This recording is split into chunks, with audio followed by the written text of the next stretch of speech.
my name is Rachel and this is like the third or fourth video that I filmed today. This video is going to be my November wrap up, all the books that I read for November, for non-fiction November. Very excited to talk about them all.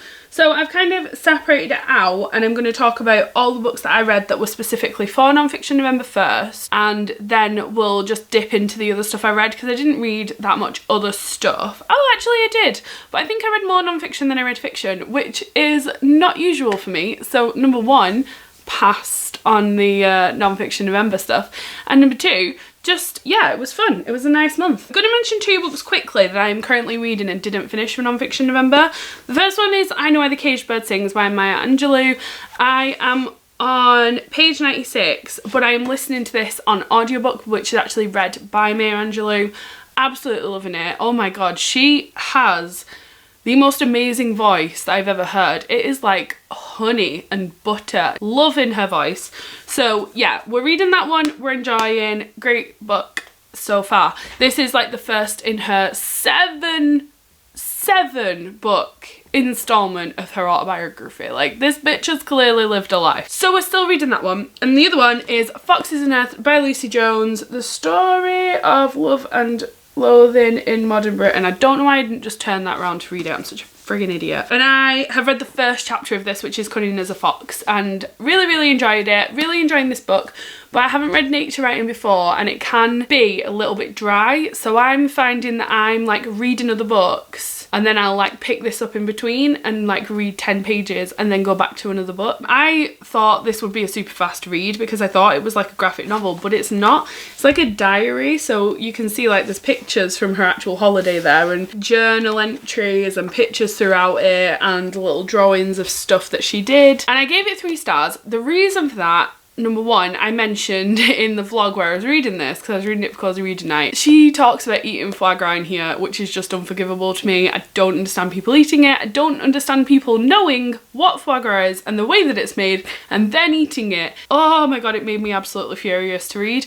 And so that immediately knocked a star off in itself, which I feel like is quite mean, but like it annoys me on such a passionate level. There's nothing, I never get preachy with being a vegetarian unless it's to do with foie gras. It really pisses me off. That was the first thing. Didn't enjoy. The other thing is that I actually don't think this is great, and I think the reason that I really enjoyed it is because Paris is my favourite place on earth, and she basically talked about Paris for an entire book. So the fact that I gave this 3 stars actually shows that this book isn't great, because I would give anything a lot of stars if it talks about Paris. Do you know what I mean? She talks about like all the museums and the food and just all of these lovely things that I really enjoy, but I wouldn't say there's anything special about this.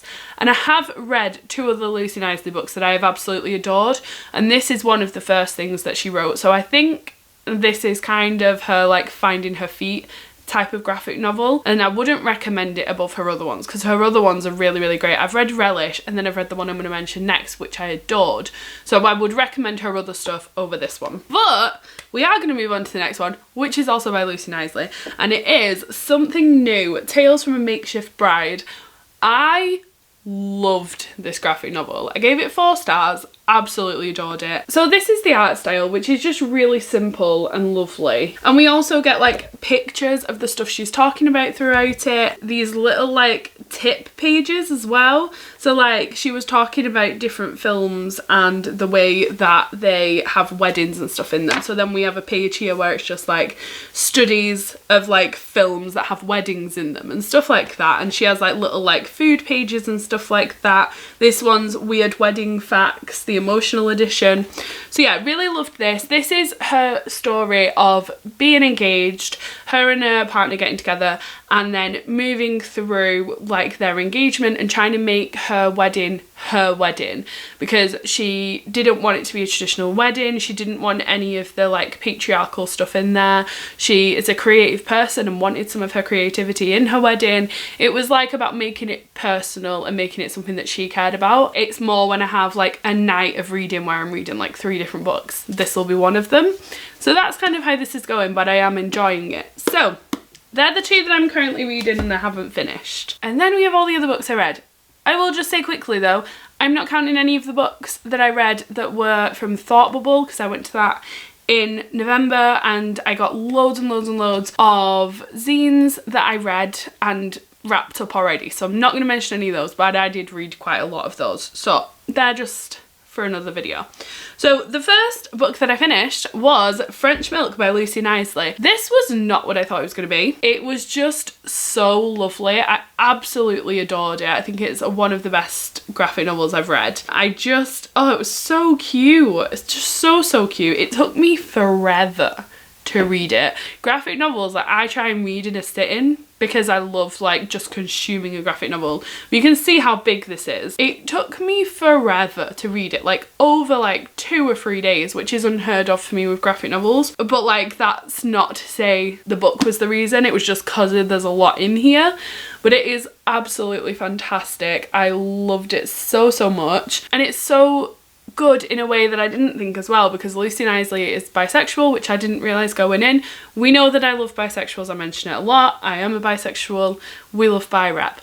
And one of the things is she mentions about wanting marriage to be legal for everyone before she got married. She talks about that, like, if she gets married to a man, is she then a straight person? Everyone's going to think she's straight. Does it erase every relationship she's ever had with a woman? Because that's what society is going to do when they look at her and see she's married to a man. It was just, I really like this graphic novel. It was really great.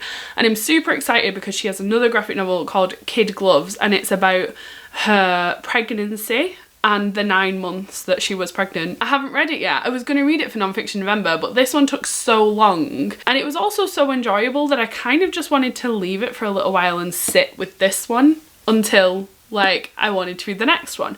And so I'm excited because I've still got that one to read, and I'm assuming it's going to be at the same level as this one because it's the same sort of a thing. Really loved this. Would really highly recommend it if you're into the kind of graphic novels that I'm into, which is quiet, nothing going on, especially like non-fiction memoir-y graphic novels. You'll love this. This is really good. So I gave that one 4 stars. So then we're getting on to my first 5-star of the month. Oh my god, this was an enjoyable book. It is by Tales of Childhood by Roald Dahl. So I've never read this book before, and I have like a box that has all of Roald Dahl's books in it, except Billy and the Minpins, because I'd never heard of that, and I heard about it recently and I was like, I'm going to get that because I've never read it. I don't understand why it's not in this boxed collection. So I'm going to read that soon. Yeah, I have this boxed collection and it has his 2 autobiographies in it, but I just never picked them up before. And then it was my best friend. So my best friend was reading this, and me and my best friend are like ridiculously close, and we always pretend that we're in a relationship together. And one of the things is that Roald Dahl talks about how his father, when his mum was pregnant, used to take her for these, what were they called? I feel like I need to read it to you because it was literally the most beautiful thing I have ever read in my life. And basically, so Gemma, my best friend, sent me a picture of this section of the book and was like, I'm gonna take you on nature walks when you're pregnant, it's gonna be beautiful. So yeah, I was just very happy, and I was like, I want to read this book she's reading, it sounds adorable. And then I picked it up. So the section anyway is, every time my mother became pregnant, he would wait until the last 3 months of her pregnancy, and then he would announce to her that the glorious walks must begin. These glorious walks consisted of him taking her to places of great beauty in the countryside and walking with her for about an hour each day so that she could absorb the splendour of the surroundings. His theory was that if the eye of a pregnant woman was constantly observing the beauty of nature, this beauty would somehow become transmitted to the mind of the unborn baby within her womb, and that baby will grow up to be a lover of beautiful things. Just, that's so freaking cute. I cannot. And yeah, like, she sent me that and I was like, I need to pick that book up. And yeah, this wasn't even on my TBR for Nonfiction November, but I just really needed to read it, and I'm so glad that I did. This was honestly one of the best books I read in November. I loved it. I haven't read Going Solo yet. Same situation as with Something New and the next book. It's like I want to sit with this one for a while and kind of like be with that before I read his other one. This goes up to the end of his childhood, so like when he finishes school, and then Going Solo picks up where that left off. And this is just amazing. It's the most wholesome book I've ever read, and there's so many situations in here where you can see where his books came from. They used to have a factory nearby which was something to do with Cadbury, and they used to send the school chocolate, like packs of chocolates that they were like testing out, and the only thing we had to do is rate them. And so the kids would all be eating this chocolate and sat around like trying to pretend they were like connoisseurs when really they're just shoving their face with chocolate. And I was like, that so completely explains where Charlie and the Chocolate Factory came from. And then there's also like the stuff with this woman who works in a sweet shop, and she's really, really horrible, and she comes to the school to get them in trouble, and they all like get hit by the head teacher, and like that really reminded me of Matilda and the head teacher in Matilda. And yeah, like there's just loads of moments in here where you can kind of see where his books came from, and I just loved it. Honestly, one of my favourite books I've read this year. I loved it so much. Would really recommend it if you haven't read it. Like I feel like I wouldn't have gone for it because I'm always like, no, I'll read one of his actual books, but I'm so glad I read this. I would say this is probably, I'm looking at the box, I can see the box over there. This is probably my second favourite of Roald Dahl's books, which is really saying something because I love his books. Nothing's ever gonna trump Fantastic Mr. Fox. I have the deepest connection with that book and I love it so much, but this can be a close second, and I think like that's a lot for this book. Like, well done, this book. The next book I want to mention is No One Is Too Small to Make a Difference by Greta Thunberg. Not really sure how to say that. So this is the little girl who is kind of starting the movement of like, we need to deal with climate change now, and she like started the protests from schools to try and be like, you're taking our future away, so we're now not going to school because you need to ensure that the planet is okay by ensuring our future. You know, that sort of a thing. You know who she is. Anyway, this book, I thought this book was going to be like a little writing that she'd done about this, which I was really excited for, but it actually is a collection of her speeches, which is still really cool. But I will say, like, I gave this 3 stars, and the reason for that is because this is a collection of her speeches over a year, and it's very repetitive. It's repetitive for a reason, because she's repeating the same point over and over again, because like it's like hammer that point home because no one's listening. It's really good in that way. Like I think she is doing such positive work, and I just think she's amazing, and yeah, people need to focus on climate change. So I'm so glad that I read this and like gave money to her, because I just think she is a very like cool person and doing a really good job at the moment. However, I just wouldn't say this is the best ever, just because yeah, it is very repetitive, so reading it is not the best. Like I literally just sat there and read it. So I think if you read the speeches spaced out, maybe it'd be more enjoyable. Maybe it's my fault because it's not really meant to be sat down and read like front to back, but that's what I did, and it's not as enjoyable that way. So yeah, I gave that one 3 stars. The next book I finished was an audiobook, and it was The History of the Musical. Now this is one, I think I got it off my library system's like audiobook overdrive system, so I don't really know how known it is as a book, but yeah, I got it, and it was about 5 hours long, and I really enjoyed it. So I really like musical theatre. I love listening to musical albums and stuff like that, and the reason that I got into it is because one of the characters in the book that I've been writing is obsessed with musicals, and he wants to act and be in musical theatre productions. One of the things is that in the book he is doing a theatre degree, and so I wanted to kind of be able to mention things in his course and just things that he would know, or like texts he'd be reading, things like that. So I wanted to read this for like a little bit of background on what's come before, and this is the perfect book to do that with. Absolutely perfect.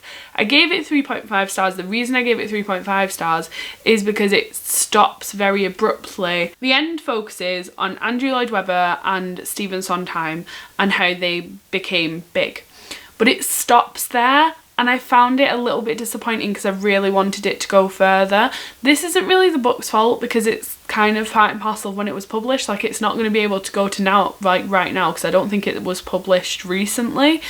But it did mean for me I was a little bit disappointed by that, and I wanted it to have gone a little bit further. Barring that, this is such a good book. It's not like an academic text. It just kind of runs through a lot of different like situations, and I just really enjoyed it. So I loved that it opens discussing the Beggar's Opera. Oh my god, that was really nice, because I thought like, okay, I'm not going to know a lot of the stuff at the beginning because like I don't know the history of musical theatre, which is actually the history of opera, basically, because a lot of musical theatre started with opera. Yeah, I didn't think I was going to know anything, so I thought this might be a bit dry for like the first hour of this audiobook, but it wasn't, because it starts with discussing the Beggar's Opera, which is a book that I did for a satire class at university and loved. That is a fucking hilarious play, and so I was really happy that it started there. One of the other things I really loved is that the audiobook that they've done has musical recordings in it, which is just amazing.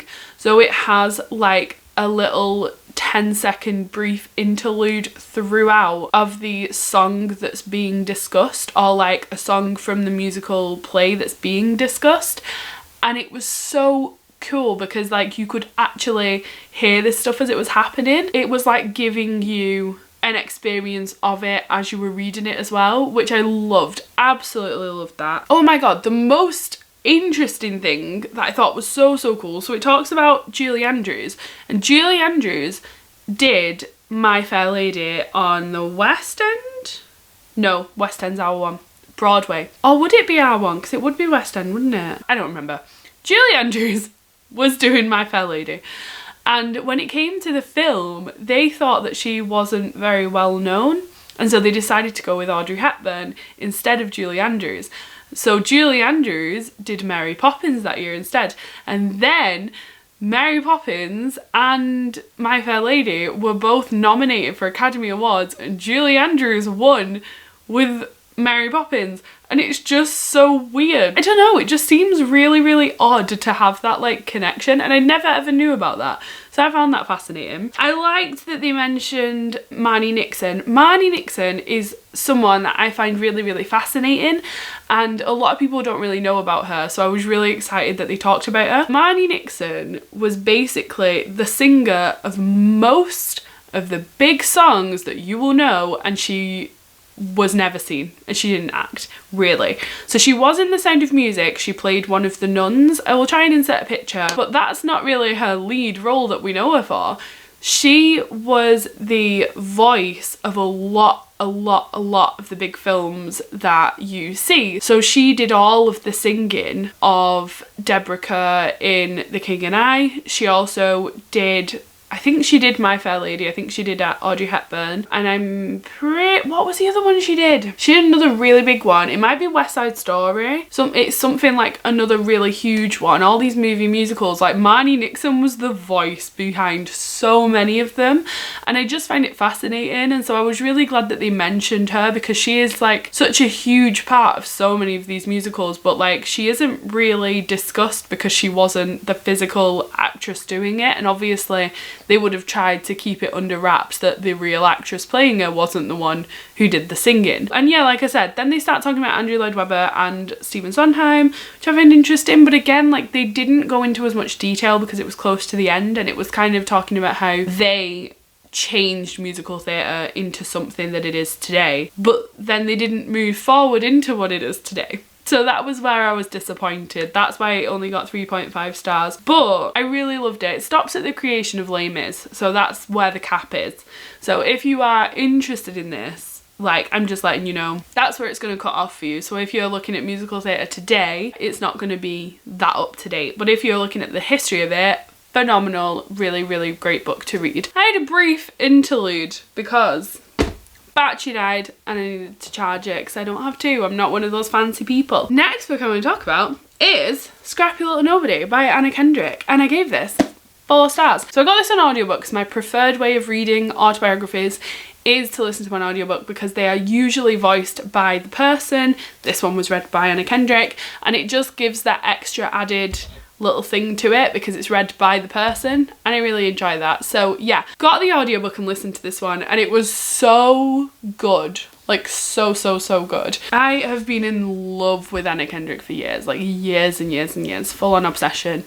And I was really excited to pick this up.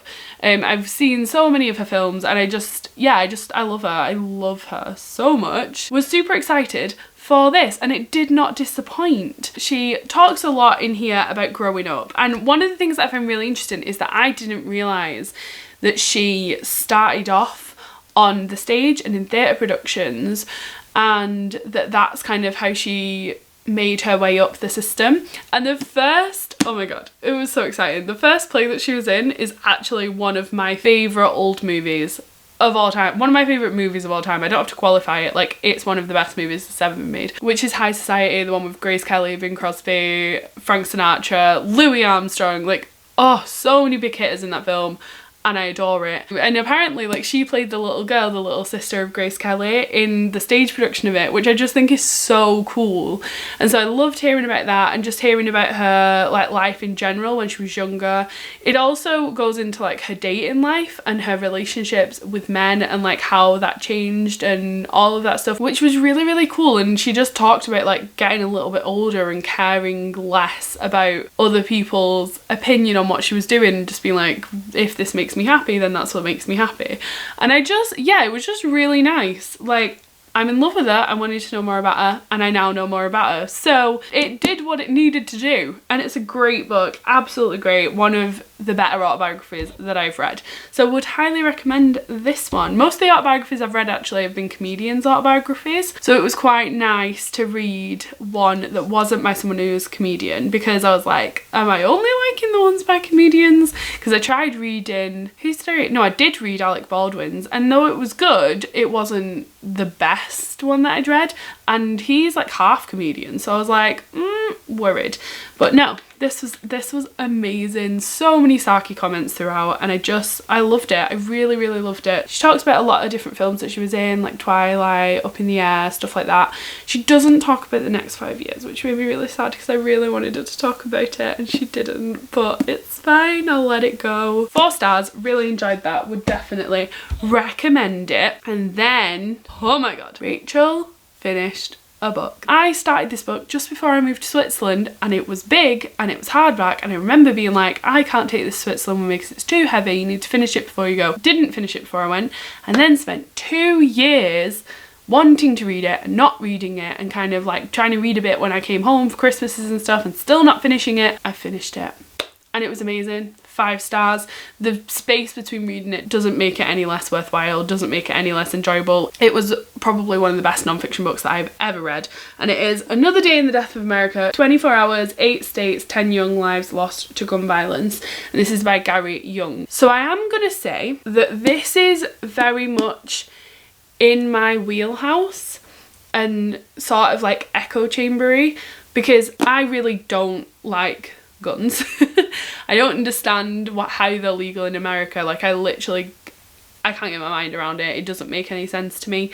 And so really going into this, I already had that view, and I've watched some documentaries about gun crime. Obviously Bowling for Columbine is a very popular documentary and a devastating one, and watching that and reading this, which is published at least 10 years afterwards, and then basically being the exact same and nothing having changed, was very difficult. But this is by an English person. Gary Young is an English person who was living in America when he wrote this, so I do think it was a little bit echo chambery, because it's not presenting any different view to me. He basically has the same view as me. He can't understand why they have guns, like it doesn't make sense to him. So in that respect, like, it was reading in my comfort zone. It wasn't really challenging myself. However, it's extremely informative and just such a fantastic book to read. And one of the things that I really loved is that Gary Young is a black man, and so he goes into a lot of the situation between different communities in America, and he basically talks about like the different areas within communities, and he talks about like the black communities and how there's a lot more violence and poverty and things like that in these areas, and how it's kind of just left like that because it's only black people or like Hispanic people or whatever group are being marginalised in that area.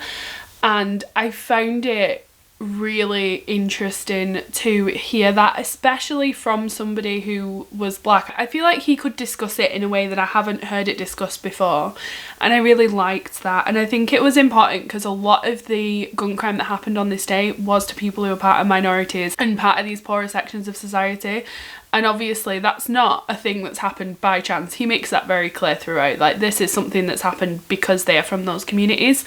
And so yeah, I just find it really, really fascinating. This is a hard book to read. I know I said that, like, obviously I didn't read it because I was in Switzerland and all of that stuff, but part of the reason I didn't read it as well is that I would pick it up and, like, if I read 2 chapters one after the other, I would be so angry and so sad, and it would be all I could think about, which is good. It's what it should do. It should make people uncomfortable. It should make people see that this is a real issue and problem.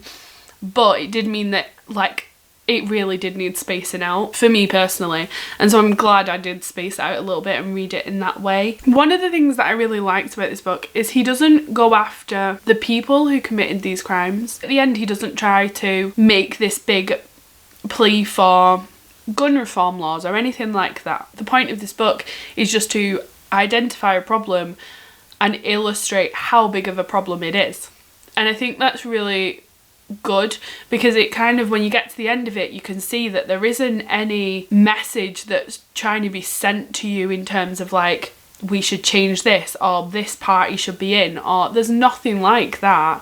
The only message that you're getting is 10 children died on this day, and these are the stories of these 10 children that were basically just ignored mostly by, like, news outlets and stuff like that. And this is like a book to give them the respect that they deserve, and you kind of finish it and it makes you think as well, like, how many people died the next day and they don't have a book dedicated to them. No one knows their names. Like, it's a very sad book. It's a very hard read, but it's a very important one, and I'm really glad that I did finish it. One of the things that always sticks out to me when I think about this book, it has the whole time since I've read it, is that this story is only 24 hours. It is only people that died. So people who got shot on this day but died like an hour into the next day aren't counted. It's only people that died within these 24 hours. So there's more gun crime that went on, but obviously he doesn't bring it up unless it's within those parameters, you know, to try, because he was trying not to do everyone, because it would be too much if he did everyone. It's only children, so this doesn't apply to any adults who got shot that day. And he also said in the introduction that he didn't count anyone who injured themselves through gun crime, so any suicides where people shot themselves, he didn't count those either. So, like, even with all of these parameters that kind of lessen the amount of people, 10 people still died just related to gun crime in this one day, and that's not even counting adults, not counting suicides, not, like, I actually, like, it just makes no sense to me. It's something that I continually thought as I was reading this book. I feel like that's just like a messy mix of my thoughts of this book, but to be honest, that's how I feel about it anyway. This isn't a problem that we have in England. Like, gun crime is a thing everywhere, but it's something that is such a problem in America. Like, it's such a huge thing over there. You hear about shootings in schools and just, like, all the time there's all these, like, things going on, and it just seems so insane to me. I cannot imagine living in a country that, like, that sort of stuff just happens all the time. It's just a thing. Like, when he went talking to the families in this, they were often just like, yeah, I've been worried about it all his life.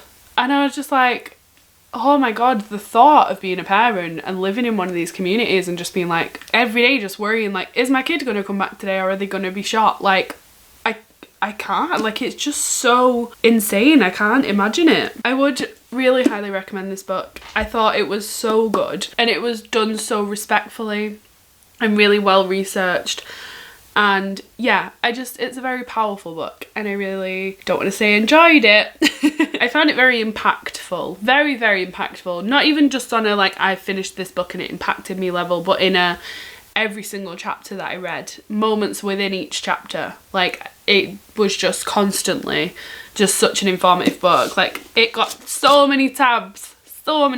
Pick that one up if you've not read it and you like non-fiction, because it's a great one. And then that is it for all of the non-fiction books that I read, so we just have fiction left. Fiction wise, I'm going to mention this one quickly because I'm still reading it, but I started it in the month of November. You can't tell what this is. This is the Dark Materials Trilogy. It's like a bind up of them done, I think it's an Everyman's Collector edition. I can't remember. It's absolutely beautiful. Anyway, when I finish reading it, I guess I'll show you that. But Yeah, I've been reading the first one, Northern Lights, and I am 47 pages into it. I'm enjoying it more than I've ever enjoyed it before when I've tried to read it, but I will say again, like, it's still, I just don't think this is a book that's going to be my favourite book, unfortunately. I know it is for so many people. For me, this is just like, it's never going to be at that level, but I am enjoying it, so I hope that I do finish it. And yeah, it seems like a good one to read around Christmas as well, so I'm enjoying it. Next book I want to mention, I think is the first book that I actually read this month. No, it's not. French book was the first book I read this month, and then I read this one. And it is Doom Rolled in Glitter by Lena Norms. This is Lena Norms' like little zine that she's done to commemorate her 20s. And it's just a little poetry zine, and I really enjoyed it. I thought it was really good. I gave it 4 stars. Usually things like this get 3 stars from me because you get poems that are really good, and then you get kind of your filler content kind of poems, and I didn't find that with this at all. I thought all of them were really good on their own, like just standing without the others. So really enjoyed this, would definitely recommend. I don't really have that much more to say about it. It was good. It's getting darker. Do you know what time it is right now? Like, seriously, it's 3:10, and I swear to God, the amount of dark that it is right now, and that it has been for the last like 20 minutes, oh, I'm gonna cough again, it's fucking ridiculous, and I'm annoyed about it. The next book I read was George's Marvellous Medicine, which I gave 3 stars. This is one that I thought I hadn't read before, but I actually have, and I just mustn't have remembered it, which is not something nice to say about the book, but I definitely enjoyed it much more this time than I have before. The reason that I picked this up is obviously I read Boy, and I just really wanted to read a Roald Dahl book, and so yeah, I went for this one, and I really enjoyed it. This is about George, who like makes this kind of potion for his grandma who really pisses him off. I wouldn't put it up there with my favourite Roald Dahl. I don't think it's amazing. I like Roald Dahl when he's talking about animals. Them are always my favourite ones. Like, I like SEO Chart, I love The Magic Finger, witches obviously, but I love the Charlie books, and obviously Fantastic Mr. Fox Slipperburst. I've still not read Danny Champion of the World. I really want to read that one soon. But yeah, I enjoyed this. It was alright. Still not my fave, but definitely enjoyable, and it got my little like Roald Dahl craving out of the way, so that was good. The next book I have is The Tenant of Wildfell Hall. I started this for Victober, and I needed to finish it this month, and I did. It was phenomenal. I gave this 4.5, yeah, 4.5 stars. The other thing I will say is I wasn't super keen on Gilbert, and so it kind of wound me up a little bit. Like, he was alright, but he just wasn't my fave. But I loved Helen in there. Loved her. I loved the way this was done. I listened to it on audiobook, and the male parts, Gilbert's parts, were read by a man, and Helen's bits were read by a woman, and that was really helpful to like distinguish that. It's just an absolutely amazing book. I think I can understand why people say that this book is so important now as well, because the stuff that she's going through in this, they're like sort of emotional abuse that she goes through, and being a single mother and trying to have like custody of her child, and they are all things that are so crucial to our society now, and like alcohol dependence as well. And so yeah, it's just, I understand why people laud this book as being so relevant today, as well as being a great classic, and I really enjoyed it. I preferred it to Agnes Grey, and I also preferred it to Jane Eyre. I think at the moment my Bronte ratings are obviously Wuthering Heights, because nothing beats that ever, but like Wuthering Heights, Tennant, Jane Eyre, and then Agnes Grey. So it's doing pretty well, and definitely my favourite of Anne Bronte's books. I've read all of Anne Bronte's books now, quite impressed with myself. Yeah, I was reading this because I was going to a play of it, and I went to the play. The play was absolutely phenomenal. It was very long. They put like everything from this book in the play, which I didn't think they'd do. I thought they were going to cut a lot out. Yeah, like I said, I also went to like a book club meeting with the people who were at my mum's book club, and they were talking about it, and quite a lot of people enjoyed it. Some didn't, but they were like people who normally read like thrillers or romance books or whatever, so this wasn't their cup of tea anyway. But yeah, there were quite a few of us who really adored it. I'm really glad that I read this one. A book I just want to mention briefly was Mrs. Fraulein's collection Small Hours. Now this was one that I got off NetGalley. I'm pretty sure it's on NetGalley. I really enjoyed this. I think I gave it like 3 stars. I would compare it to those little like scenes you get on Instagram, you know, where they're just like a little drawing of a situation. It was kind of like that, and it was just like little stories of like things that happened in her life, or things that happened to her and her boyfriend, times they were cute together. It was just very sweet, and it made me smile and I liked it, but I don't really have any more to say than that. The next book I read was Style. This is by Chelsea M. Cameron and I gave this 4 stars. Oh my god, I loved this book. So this book is about 2 girls, they're in school. Well, one of them I think actually realises she is a lesbian. The other one, no idea. They basically start to be attracted to each other and they start to date and have this relationship, and it's just so fucking cute. So cute. I'll have inserted a picture somewhere. I found Stella really likeable, even though like she's one of those characters where you're supposed to like hate her. She's really sarcastic and really horrible, but really she's like really soft at heart, and which I know is just like tropey, but I just love it anyway. I didn't care. And Kyle was super cute, and it had like rep for obviously gay people. You also had, Kyle had one leg shorter than the other and she'd had to have like operations to try and straighten her leg out, not her sexuality. Hey. But yeah, she'd had these operations and stuff. I'm so fucking stupid to try and do that, and it hadn't worked, so she walked with a limp, and so that was part of the story as well, which I really liked, like her being unsure of herself and how like pretty or aesthetically beautiful, whatever, that she was because of this thing that she had. It was very good. I would highly recommend it. They are super cute little lesbians in their first relationship, and I loved it. I loved it so much. Okay, so it's literally got ridiculously dark now. I hate winter. It's the fucking worst. I don't actually, I love winter, it's amazing, but I hate when it gets dark so soon. I can't film any videos ever because I'm at work and it's so annoying. Anyway, I need to just get a light. I should just get a light. I'm just fucking lazy.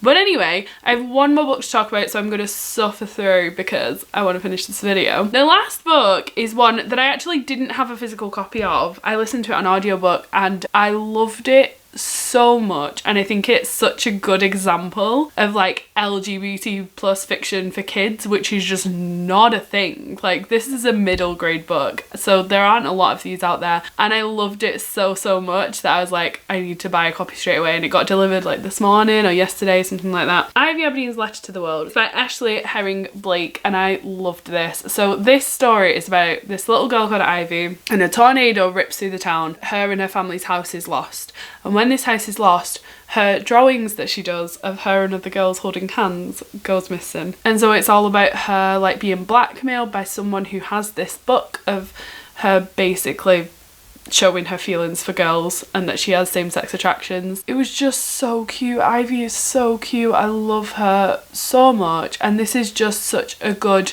example of a young girl coming to terms with the fact that she likes girls instead of liking boys. Oh, it's done so well. It isn't sexual at all. Like, I feel like with a lot of books like this, people would say like, you can't have LGBT stuff for kids because it's just like sexualizing them when they're too young and all that stuff, and it's nothing like that. It's literally just her and girls holding hands. That is the extent to her like daydreams about girls, which is so adorable. And the thing that I loved the most is that Ivy is obsessed with art. She's always drawing all these pictures. It comes through in all of the writing style for her descriptions. So one of the things is that she's talking about someone. I wrote it down because I was like, I'm amazed by it. So one of the things is that when she's talking about someone, she said like, if I drew her right now, it would be in pastels. And like the whole way through, the way that she describes people is always through the colours that she would use to draw them. And I just thought it was so unique and so well done. I was just blown away by it. So absolutely loved that part of this book and the descriptions. I thought they were amazing. I can hear my dog's nose under the door. She wants to come in, but I'm not letting her in. I'm nearly done. And yeah, I just loved it. She had another adult in her life who was either a lesbian or bi, I can't remember, but she had this talk with Ivy about the fact that, you know, she might like women, and she gets to ask her questions about it, and it was just such a healthy example of a conversation that an adult can have with a child about their sexuality and about the options that they have in terms of their sexuality. I know it's not a choice, but I mean like the different ways that they can be, and I just thought it was such a good example of that, and I loved it so much. I loved the ending. I think some would probably see the ending as sad, but I just think it was super realistic. I really love this book. I feel like this is a great book. I'm definitely going to order it, for the library that I work in, because I just think if I'd have read this when I was a kid, I can't even imagine. It just would have been so important to me. I can imagine it being one of those books that like I'd have been obsessed with, and I wouldn't have known quite why I was obsessed with it until I was a bit older and I could analyse it, which is what happened with Sugar Rush. Obsessed with that TV show, did not know why. Now I'm older, I'm like, oh, because she was a lesbian, and she was realising she was a lesbian, and I was realising I liked girls, and you know, same pathway. I get why I liked it now.